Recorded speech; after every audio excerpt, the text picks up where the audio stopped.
Good morning, everyone. So it feels like the weather has changed. Here today, this is the Dizang Blessing Day. So I'm going to say a few things about Dizang and also talk about a little bit about the practice. So they're going to be reading a sutra, a discourse about Dizang, and I'm going to talk a little bit about that.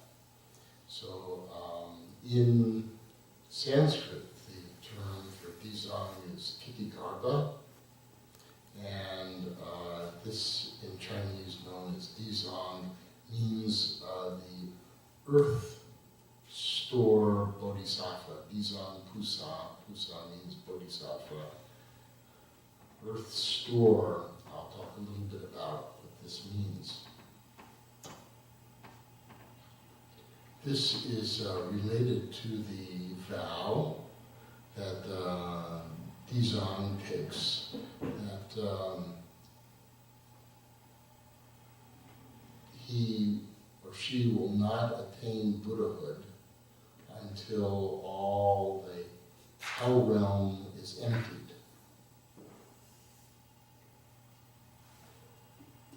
So what this means is that there are beings who, during their life,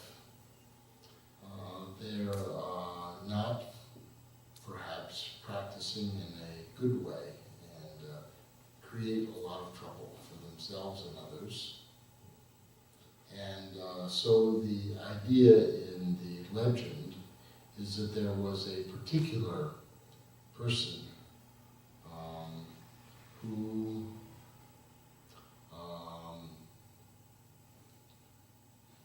was specifically had a mother.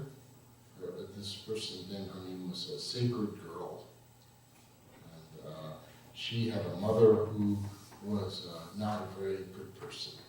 She created a lot of trouble, and she particularly was against anyone who had a spiritual practice. And when she passed away, her karma resulted in her going to one of the great torturous realms. And the sacred girl, her daughter, very young, had great love for her mother and realized that her mother's inappropriate behavior during her life was related to many causes of conditions that her mother could not control. And so she went into a very deep state of practice, and believed very strongly that in her state of practice that she could perhaps transfer some of her merit to her mother and change places with her so that she would suffer in the hell realm rather than her mother. So this is the act of great generosity. And because she had such a strong conviction and trust that this was possible, that in her meditation, she was able to contact the great Bodhisattva Manjushri. This is the Bodhisattva of wisdom. And so as the legend goes, he saw how tender her heart was and then led her into the hell realm where she was able to free her mother. She didn't have to stay in the hell realm. She was able to bring her mother out of the hell realm.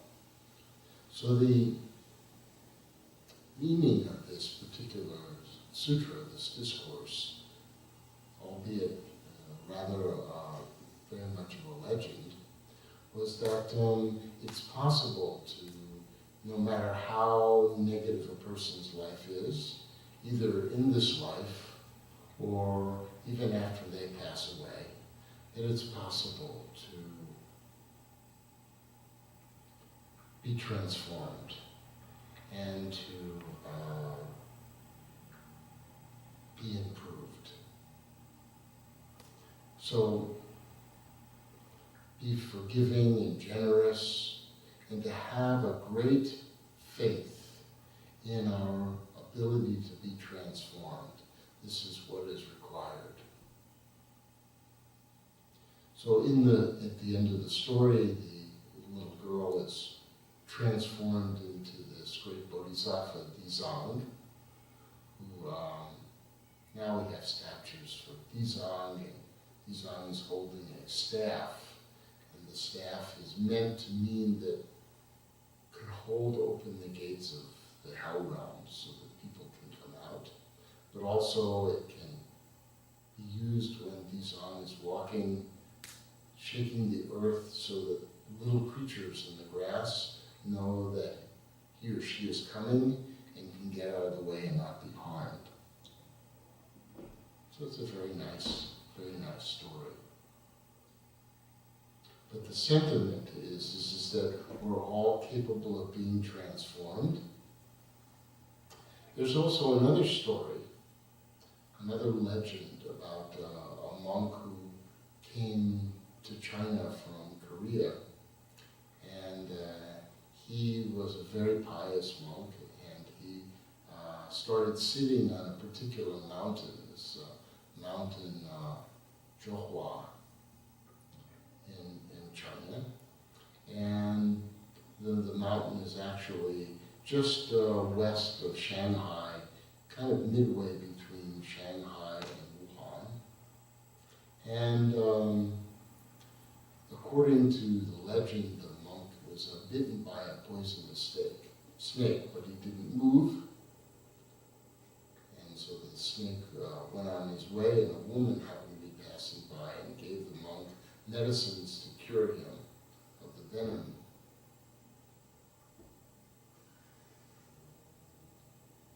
And the monk continued to meditate in his hut until one day people came to visit him, and they wanted to give a great donation to build a temple for the monk.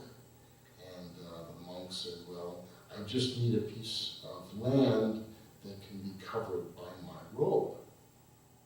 And this was, they couldn't understand how this was possible, that you could build a temple the size of a person's robe, and he took off his robe and he threw it up into the air, and it covered the whole mountain. And so they built a temple there. And after he passed away, they put his body there. And to this day, you can go to Mount Zhohua, and you can see the monk. And to this day, his body is still there. It has not decayed. So that part of the story is not a legend, that you can actually see. So many people go there and they see him still singing, not decayed. So when we go over to the Dizang Hall, you'll see the Dizang representation, the statue, and remember, just a statue representing the story.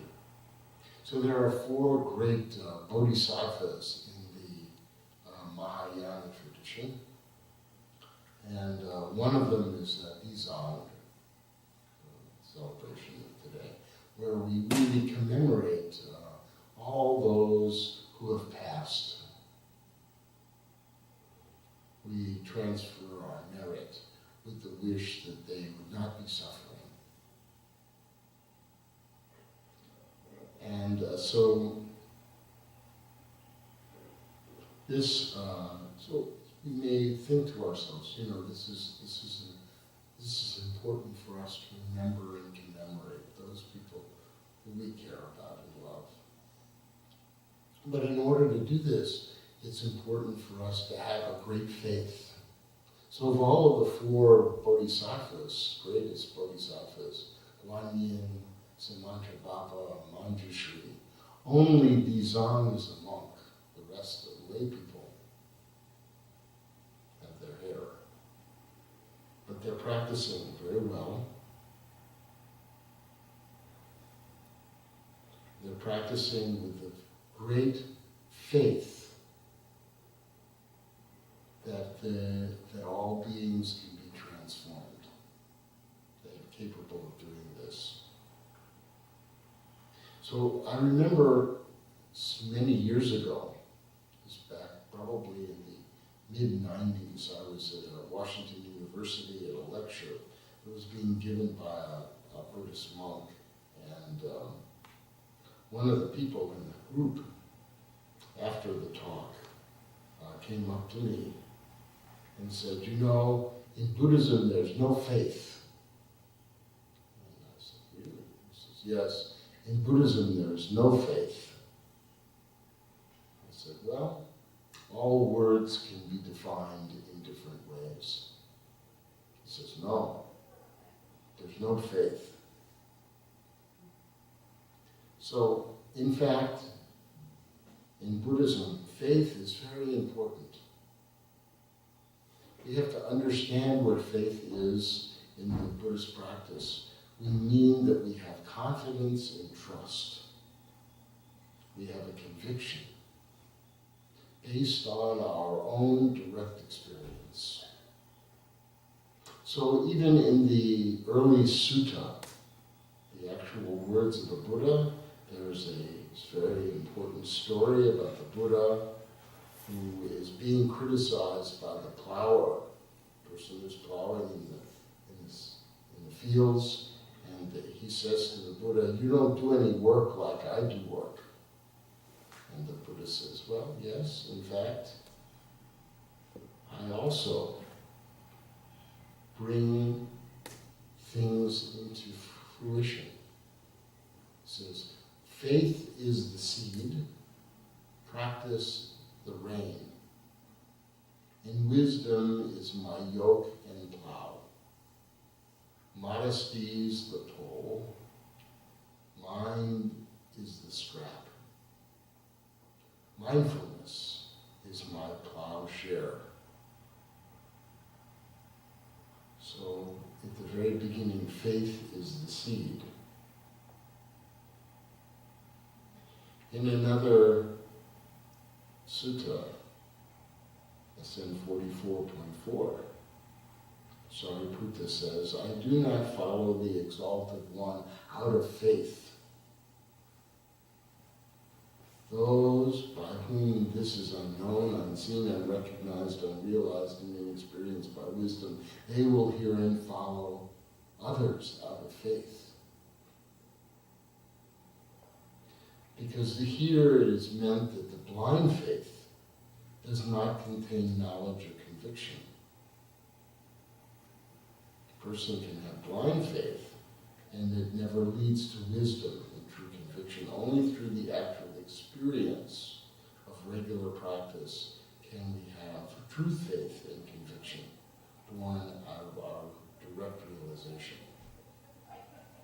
So in the Theravadan tradition, there are the first-hand understandings, 4 types of faith in the Theravadan tradition. It's the faith in working on the law of karma. The word is sada means faith. So here we have kama sada, kama meaning karma. So we have a belief, a faith that there is such a thing as cause and effect, and that what we do will yield fruit. So this is the first direct conviction and trust.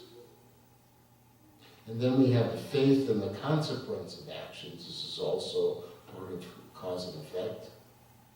The fruit that comes from what it is that we do, what we say, what we think, is called vipaka. So we have vipaka sada. This is the faith in the consequences. So these two really go together. And then the last two, in the individual's ownership of actions. That means that we are responsible for our own behavior.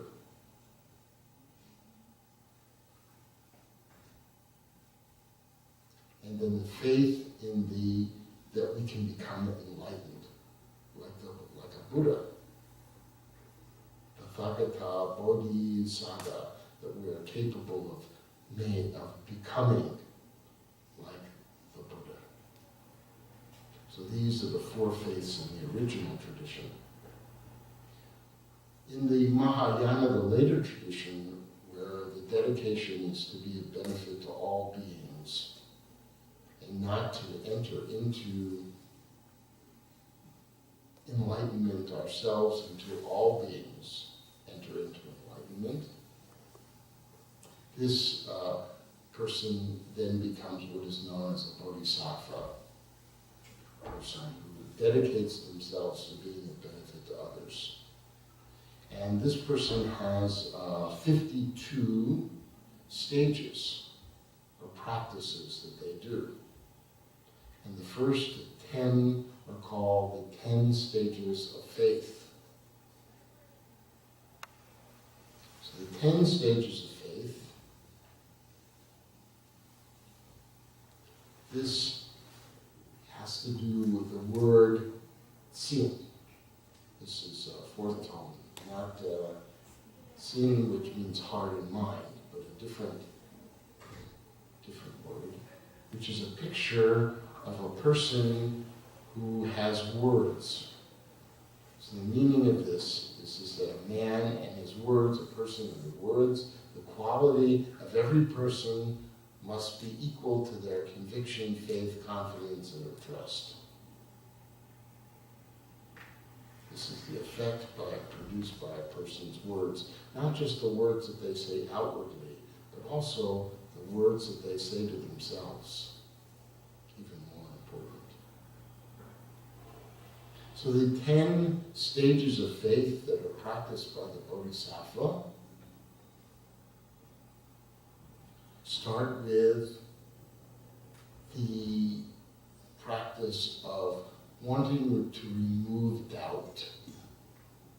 Doubt is one of the hindrances. So the removal of this doubt is very important.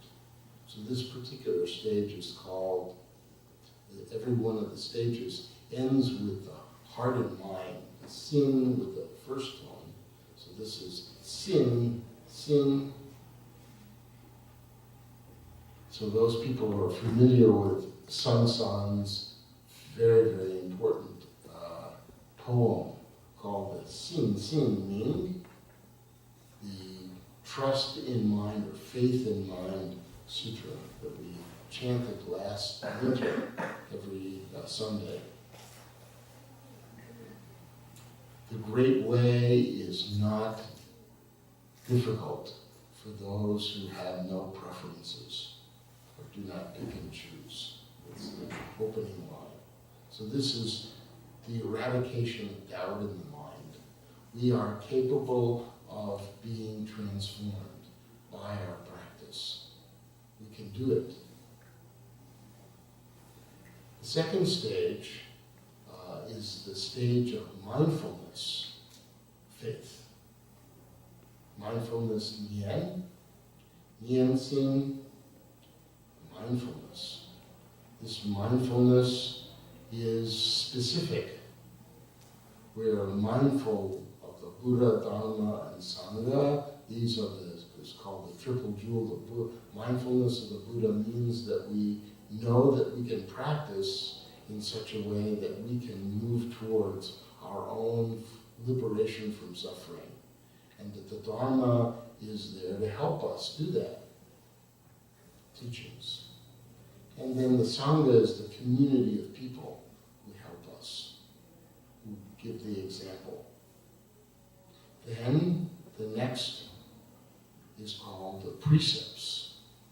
We're mindful of the precepts because the precepts are what keep us from doing things that are harmful. No killing, particularly humans.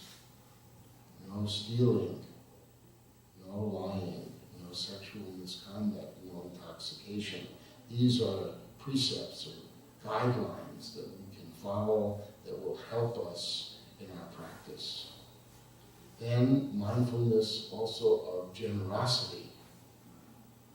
When we give to others, we begin to see the relationship of cultivating an attitude of, and I like this word that, I don't know if the master came up with this word because he has a very good command of English lately, or he made up this word because he didn't know that it wasn't a word. The word that he used was, let me see if I get it right, selfishlessness. This is a good word. So we cultivate selfishlessness. I'm going to ask Master to patent that so we can sell it on eBay. Selfishlessness. So through the practice of generosity, we begin to feel, oh, this really feels good to be able to exchange with others in this generous way without being selfish.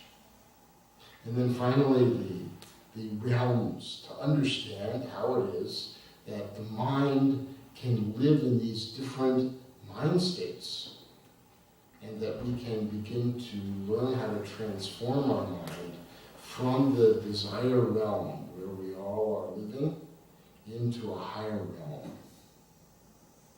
We're capable of doing that. So these 6 mindfulness stages are actually the teachings that the Buddha gave to people when they were beginners, when they just started out. This is called the progressive teachings, the progressive stages, Anapubbikata in Pali. So when a person said, oh, I'm thinking of becoming a Buddhist, how do I practice? This was the original teachings that was given by the Buddha. Then, once a person attains these steps of mindfulness, then they go on and they practice what's called the stage of endeavor. Stage of endeavor is to be able to use our energy in the correct way. Continuously cultivating wholesomeness and cutting off what is unwholesome. And using our energy of generosity to help in whatever way we can.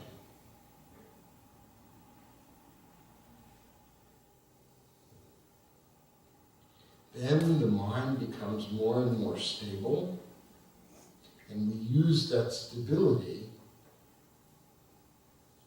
to bring our mind into higher levels of tranquility and being able to enter into the higher levels of awareness, moving away from the desire realm. From here, we're able to, in the jhanas or states of absorption, we're able to have a greater wisdom and understanding about what we mean in Buddhism by emptiness. So we have a wisdom that comes about as a result of this. From here, we're able to practice, even at a greater level, pure self-restraint. So we're able to refine those earlier practices, the precepts, and be able to apply them in even a more refined way. And we also learn how to use our own good deeds and energy as a way of returning benefit to others. This is called returning or sharing the merit.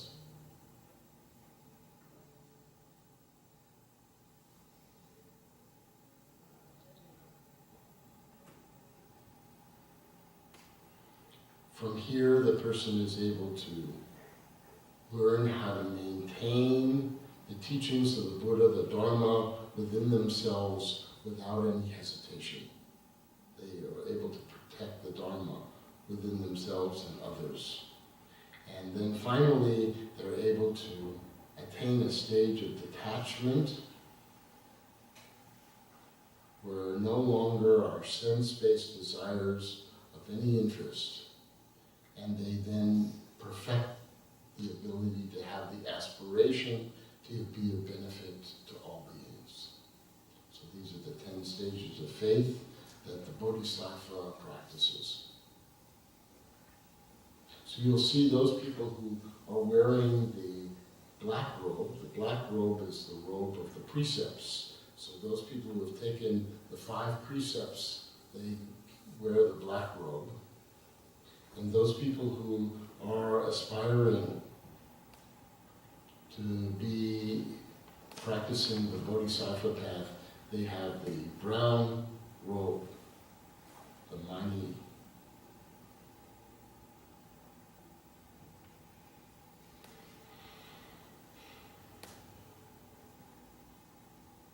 So, in addition to these 10 stages of faith, there's also, in the division of the mental factors in the mind consciousness, there is what is called the virtuous mental factors. And faith is the first of the virtuous mental factors, and it's divided into 3 parts. The cognitive faith, and the joyful faith, and the seeking to cultivate wholesome faith, intentional faith, it's called.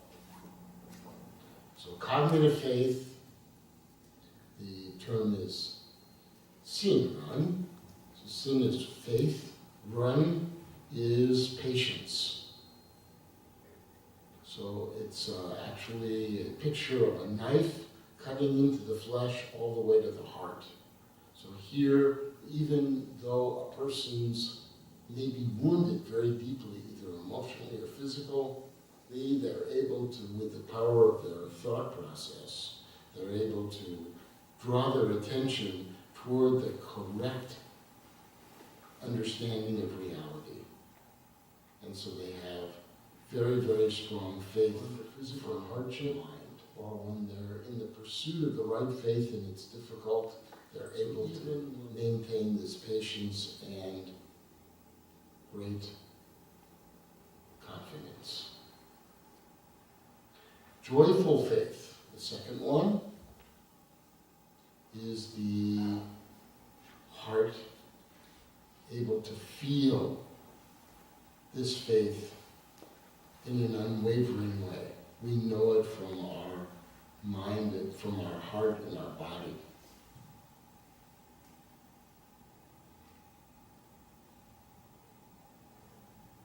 So we don't have to have just cognitive, but we also have this direct experience.